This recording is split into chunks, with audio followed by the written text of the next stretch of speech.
name is Alice. I want to show you my alphabet book that helped me learn my letters. We are going to start with the letter A, the first letter of the alphabet.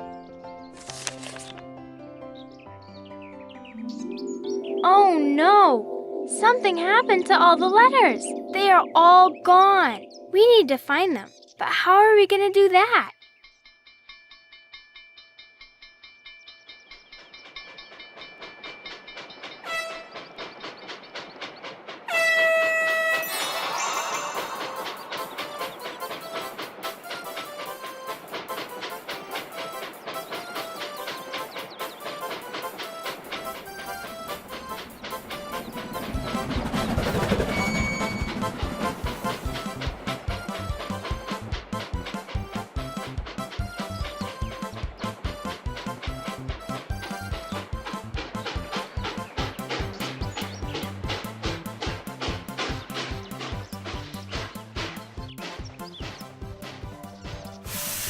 Hi Alice, my name is Shawn.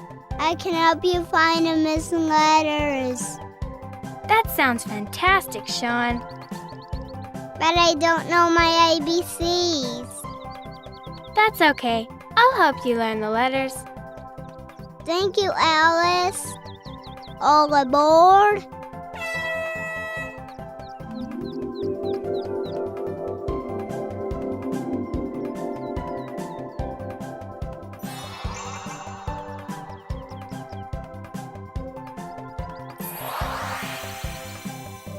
Let's go find our letters.